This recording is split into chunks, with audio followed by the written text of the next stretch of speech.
right now is the executive vice president, head of all the operations at Disney World in Orlando. And he came up in the business first from Hilton and then Marriott and then for Disney. And when people really describe his position, Al Weiss, the president of all the Disney properties, says that he's the emotional leader of Disney. And I think that's really exciting, and I think it's great that he's with us here. Let's welcome Lee.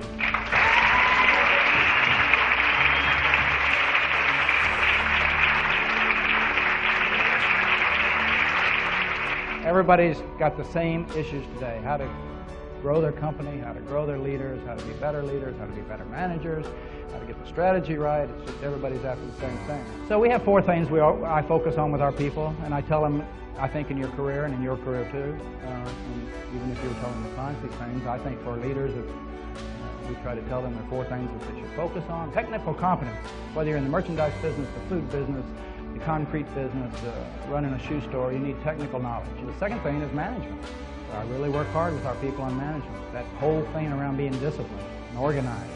Waking up every day and sitting down and taking a part of your day before you start your day and organizing your life and sitting down and thinking about what you want to get done today and this week and this month, and really sitting quietly and writing them down, put them in a planner and putting priorities on them and work your way through the day when you have some time. You're not in a meeting, you go to that list and you knock those things out.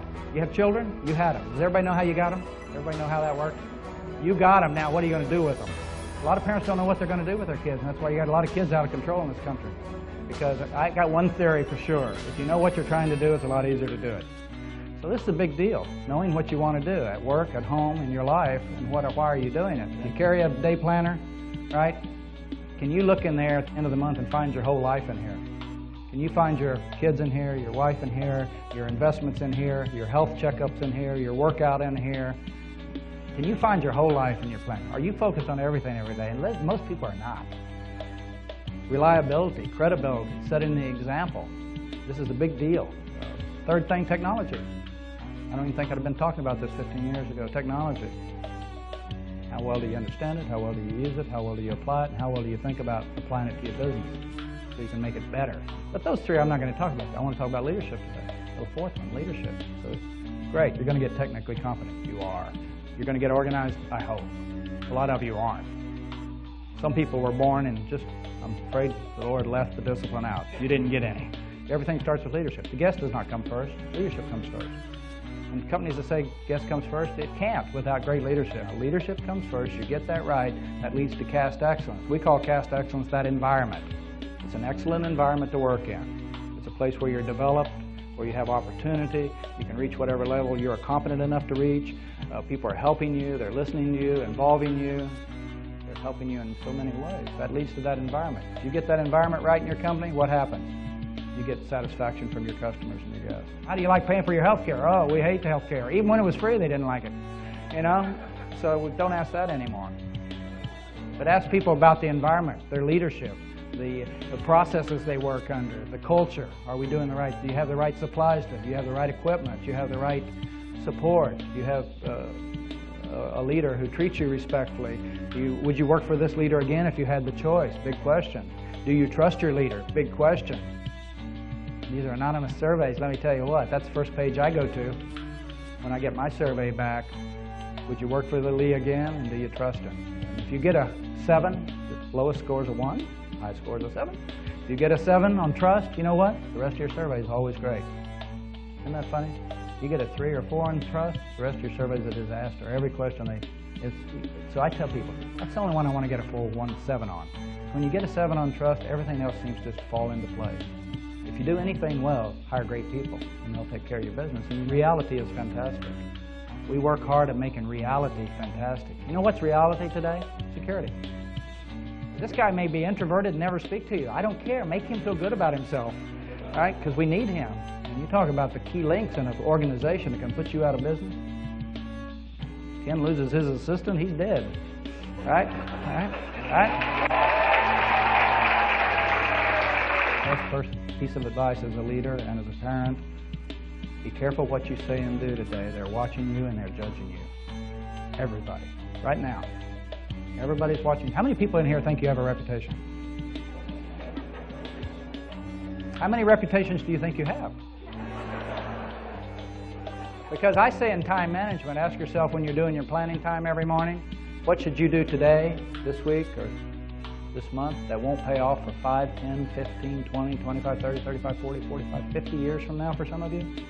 So treating people as individuals is a big deal. And development works that way. People know.